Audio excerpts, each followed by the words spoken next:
Hello friends, welcome to my channel. ఎలా ఉన్నారు అందరూ? బాగున్నారా? నాకు కామెంట్స్లో చెప్పండి. వీడియోని స్టార్ట్ చేసే ముందు మీలో ఎవరైనా నా ఛానల్ని ఇప్పుడే చూస్తున్నట్టయితే తప్పకుండా సబ్స్క్రైబ్ చేయండి. అలాగే సబ్స్క్రైబ్ బటన్ పక్కన ఉన్న నోటిఫికేషన్ బెల్ని కనుక రింగ్ చేస్తే నేను ఏవైనా కొత్త వీడియోస్ చేస్తే నా నోటిఫికేషన్స్ అన్నీ మీకు వచ్చేస్తాయి. ఈరోజు నేను సామలతో పెసరట్టు వేశాను. చాలా టేస్టీగా ఉంది.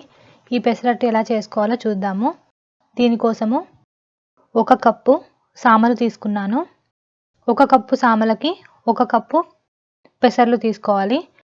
నార్మల్గా పెసరట్టు చేసుకునేటప్పుడు కొద్దిగా బియ్యం వేసుకుంటాం కదా, ఇక్కడ నేను బియ్యం ఏమీ వాడట్లేదు. ఈ సామలని పెసర్లని 1-2 సార్లు వాష్ చేసుకొని 6 నుంచి 8 గంటల పాటు నానబెట్టుకోవాలి. మిల్లెట్స్ని ఎలా వాష్ చేసుకోవాలి, ఎలా నానబెట్టుకోవాలో నా ప్రీవియస్ వీడియోలో ఆల్రెడీ నేను చూపించాను కదా. ఈ పెసరట్టు పిండి కోసము ఒక మిక్సీ జార్ తీసుకొని కొద్దిగా అల్లం ముక్కలు, ఒక 4 పచ్చిమిరపకాయలు వేసుకోవాలి. తర్వాత దీంట్లో నానబెట్టి పెట్టుకున్న పెసర్లను వేసుకొని గ్రైండ్ చేసుకోవాలి.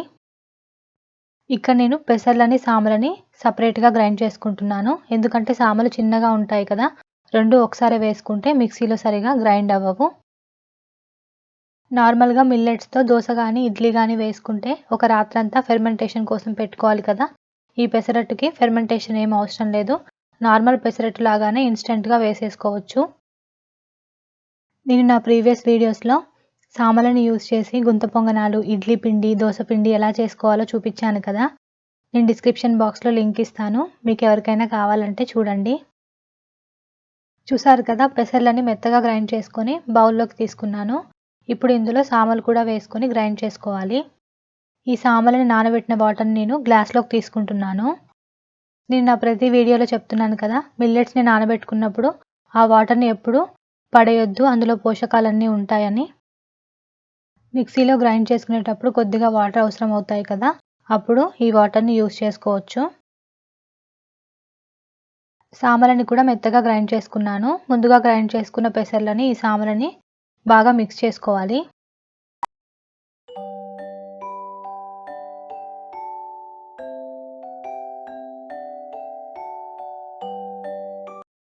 ఈ పెసరట్టు పిండిలో సరిపడినంత ఉప్పు వేసుకొని దోశ బ్యాటర్ కన్సిస్టెన్సీలో కలుపుకోవాలి కదా. దానికోసం నేను సామలు నానబెట్టగా తీసుకున్న వాటర్ని వేసుకొని కలుపుకుంటున్నాను.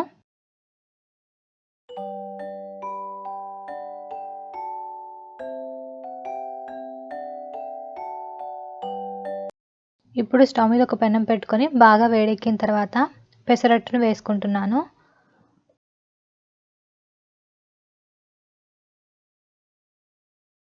ఈ పెసరట్టు పైన సన్నగా కట్ చేసి పెట్టుకున్న ఆనియన్ ముక్కలు, పచ్చిమిర్చి ముక్కలు, కొంచెం జీలకర్ర వేసుకున్నాను.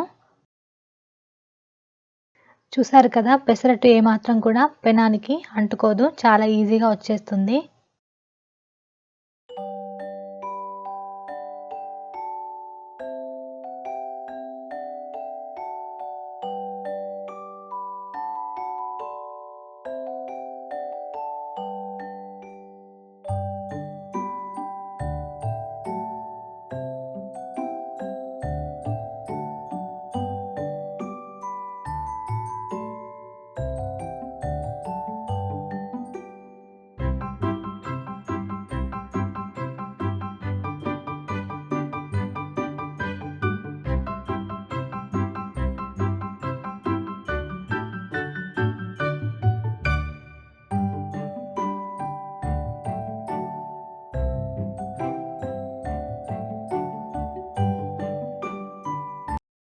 చూసారు కదా, హెల్తీగా సామలతో పెసరట్టు రెడీ అయిపోయింది.